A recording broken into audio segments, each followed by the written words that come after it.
A big hurricane is about to get a lot bigger in the Caribbean Sea. We're tracking Ada in just a few moments. Plus, neo-Nazi posters found at FGCU. As students react, we have new information from the university. If you've recovered from COVID-19, Lee Health needs your help now more than ever. I'll explain how you can save lives coming up. Live, the news you count on. NBC2 News at 11.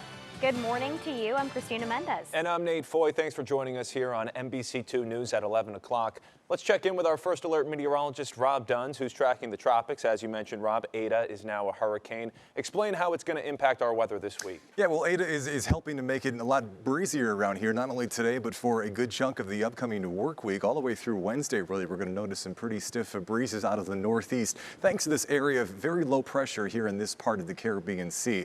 Now, we shortly ago got an update on the intensity of this one, and it is getting a lot stronger. Max winds now up to 110 miles an hour, with wind gusts up to 130 as it moves toward the west at 9 miles an hour. Now, this is forecast to get a lot stronger as it moves toward Nicaragua and Guatemala. It forecasts now to make landfall as a Category 4 hurricane. Now, unfortunately, we have to watch this one for a long time, because notice how the forecast cone does make this bend eventually toward the north once we get toward the upcoming weekend. So Ada may not be totally done even after making landfall here in Central America.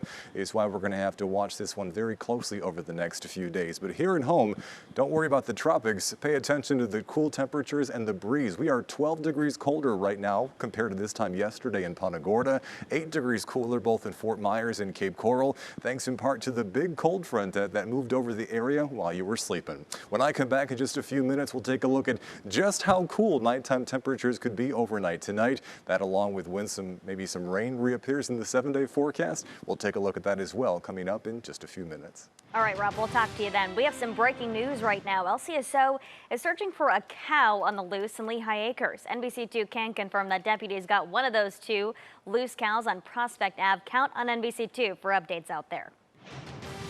Also breaking right now, a Naples woman is in big trouble this morning. Linda Beecraft is one of 13 people charged with stealing government money. It's all part of Operation Dead Ringer. Officials say Beecraft stole more than $150,000 in Social Security money over the last 7 years. She allegedly kept collecting the money after the person it was meant for died. If convicted, she could face up to 10 years in prison. We have more breaking news at 11:03. Collier County deputies say this guy opened fire at 2 cars while he was driving on Vanderbilt Beach Road. Deputies arrested Jonathan Blank at a Circle K on Sunday after 2 people called 911 saying that he shot at their cars. Now take a look at this. This is video from the scene. That yellow car right there is one of the 2 that Blank allegedly shot at. No one was hurt, thankfully. Deputies say Blank was acting strangely in the back of their cruiser on his way to jail. They say that he was talking about seeing Satan and practicing magic. He was referred to a mental health court.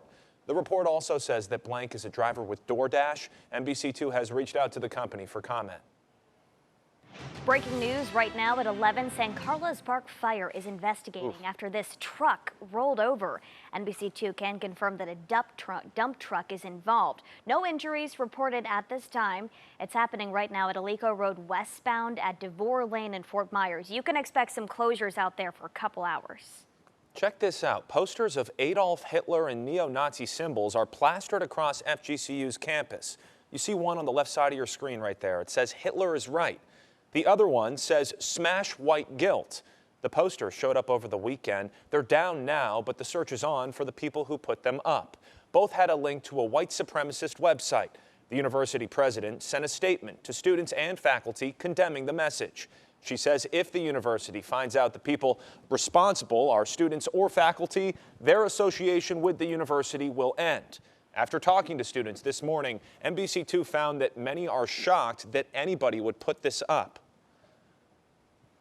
Being here is already like a new environment for me, especially since I grew up in like the black area and stuff like that. So like I came here thinking that it's like diverse and stuff like that, that people actually care, like black lives do actually matter.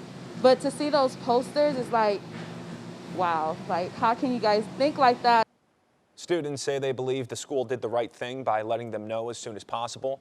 NBC2 is waiting for the university to tell us where people can report tips if they know who put those posters up. And Nate, this isn't the first time that racist posters have popped up there at FGCU. You may remember a few years ago, students discovered these posters on campus. One reading, "It's okay to be white." Earlier this year, a Twitter account called the FGCU Alt-Right Group also made headlines. Its bio promoting the hashtags Go White Eagles and White Power. 11:05 on this Monday, right now in the NBC2 Alert Center. Stock futures are on the rise. I'm watching those numbers for you here from the Alert Center. SAT3, you can see for yourself the Dow right now up 381 points. Stocks in general rallying on this first trading day of the week. That's good ahead of the U.S. presidential election and concerns about rising coronavirus cases and lockdowns around the world. We're seeing that in Europe and the U.K. This rebound today follows a big downturn last week. It was the worst week, in fact, for stocks since March. I'm going to keep tracking these numbers and any other breaking story and also monitoring social media for you right here in the NBC2 Alert Center. We appreciate it, Stacey. Thank you very much. As we wait for today's COVID-19 numbers, here are the newest ones. On Sunday, the Florida Department of Health reported over 4,800 new cases of COVID-19. Our local 6 counties adding 212 new cases. Across the state, we had 28 new COVID-related deaths. Again, NBC2 will bring you today's numbers as soon as they're released. We have breaking news right now. The global death toll from the coronavirus has surpassed 1.2 million today. That's according to Johns Hopkins University's tally, with the U.S. holding the highest number of deaths from the virus at nearly 230,000 dead. The world's total number of confirmed COVID-19 cases stands at about 47 million. If you have already recovered from COVID-19, Lee Health needs you to donate plasma to help treat sick patients. NBC2's Edna Ruiz is getting you everything that you need to know so you can help save lives. You can help save some lives just by donating your time and your plasma. If you've recovered from COVID-19, you can help so many others in your community, including those being treated here at Gulf Coast Medical Center. Right now, Lee Health is trying to maintain a stockpile of convalescent plasma at the hospitals, especially as the number of hospitalized COVID-19 patients increases. Plasma works best as a treatment when administered within the first 72 hours of a diagnosis. Lee Health's blood center supervisor says anyone who's tested positive for COVID-19 or has gotten a positive antibody result is encouraged to donate. If you had COVID back in February and have not donated, probably not going to have a high enough antibody level for it to be therapeutic. But the people that have been sick in the summer, definitely want them to come out. Your donations will help local patients. Now, we do have more information about how the process works and how to sign up on our NBC2 News app. Just search under news links. I'm at Gulf Coast Medical Center. Edna Ruiz, NBC2. All right, Edna, thank you. Mobile COVID-19 testing is moving this week in Collier County.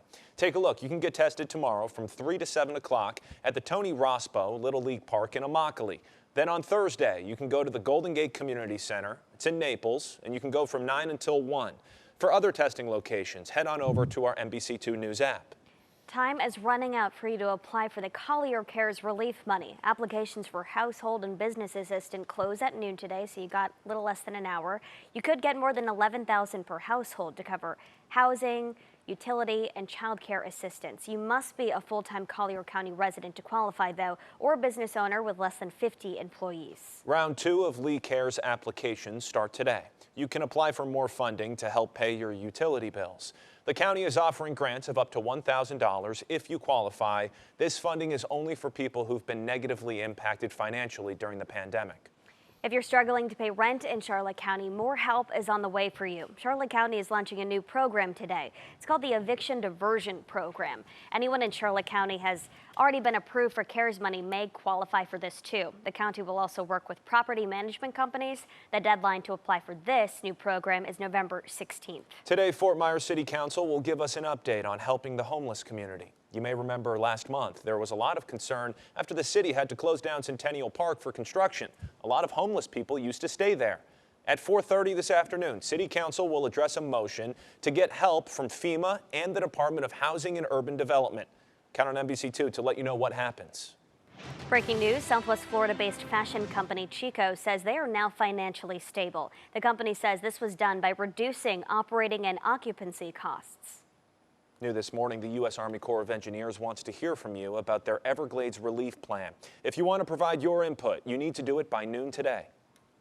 Breaking news at 11, case closed thanks to Crime Stoppers tips. Here are their October stats. Law enforcement agencies were able to make 19 arrests. They cleared 52 total cases and paid nearly $7 grand in rewards for those tips. An accused Cape Coral murderer was supposed to be in court today, but Wade Wilson's hearing was called off. A judge was set to take on his attempted jail escape case, but now it's being handed over to the same judge that's overseeing his accused murder cases. A new date for this hearing has not been set yet. NBC2 can confirm that Wilson is set to be back in a courtroom for the alleged murders at the end of this month. The second quarter is starting today in Collier County. Next, why more students are choosing to learn in person. But first, it sure is going to be breezy around here the next couple of days. We'll take a look at how strong the winds forecast to be and where the temperatures are going, all coming up in just a few minutes.